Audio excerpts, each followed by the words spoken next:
திருப்பரங்குன்றம் விஜய், திருமங்கலம் விஜய், উসলম্পট্টি বিজয়।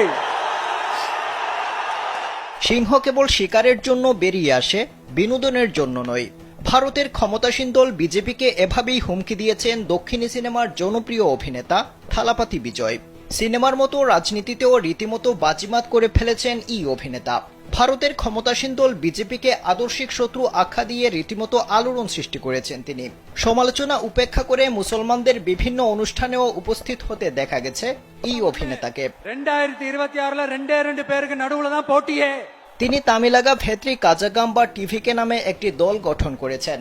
2026 সালের তামিলনাড়ু বিধানসভা নির্বাচনে লড়বে তার দল। ইতিহাসের সমান্তরাল চিত্র তুলে ধরে এবং আঞ্চলিক গর্বকে জাগিয়ে তুলে নিজের দলকে তামিলনাড়ুর রাজনৈতিক বিকল্প হিসেবে উপস্থাপন করেছেন বিজয়। ভারতীয় গণমাধ্যম জানিয়েছে, দলের দ্বিতীয় রাজ্য সম্মেলনে বক্তৃতা দেওয়ার সময় অভিনেতা ও রাজনীতিবিদ থালাপাতি বিজয় টিভিকের প্রতি সমর্থন আদায়ে প্রতীকবাদ, তীক্ষ্ণ রাজনৈতিক বার্তা এবং আবেগপূর্ণ আবেদন ব্যবহার করেছেন।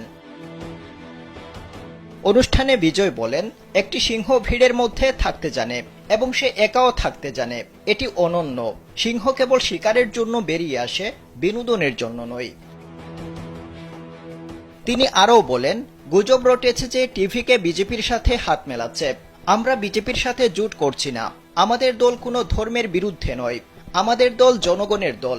তামিলনাড়ুর মানুষ বিজেপিকে প্রত্যাখ্যান করবে। জনসভা এবং নৈতিক স্পষ্টতার উপর ভিত্তি করে 2026 সালের বিধানসভা নির্বাচনের আগে টিভিকে একটি বিঘ্নকারী শক্তি হিসেবে চিত্রিত করেছেন বিজয়। বিশাল জনসভায় তার ভাষণকে টিভিকের মোড় গুড়িয়ে দেওয়া ভাষণ হিসেবে দেখছেন বিশ্লেষকরা। বিজেপিকে দ্ব্যর্থহীনভাবে নিজ দলের একমাত্র আদর্শিক শত্রু হিসেবে আখ্যায়িত করেছেন থালাপাতি বিজয়। আর টিভিকের প্ল্যাটফর্মকে অভিহিত করেছেন বিজেপির জনবিরোধী নীতি এবং কেন্দ্রীভূত শাসন মডেল বলে। বিজেপির বিরুদ্ধে তামিলনাড়ুর নির্দিষ্ট সাংস্কৃতিক ও আর্থসামাজিক বাস্তবতা উপেক্ষা করার অভিযোগ করেছেন এই অভিনেতা। এছাড়া ভারতের প্রধানমন্ত্রী নরেন্দ্র মোদীকে সরাসরি চ্যালেঞ্জ জানিয়ে তিনি বলেন, এনইটি বাতিল করুন। আপনি কি এটা বাতিল করতে পারবেন নরেন্দ্র মোদী আগারওয়াল?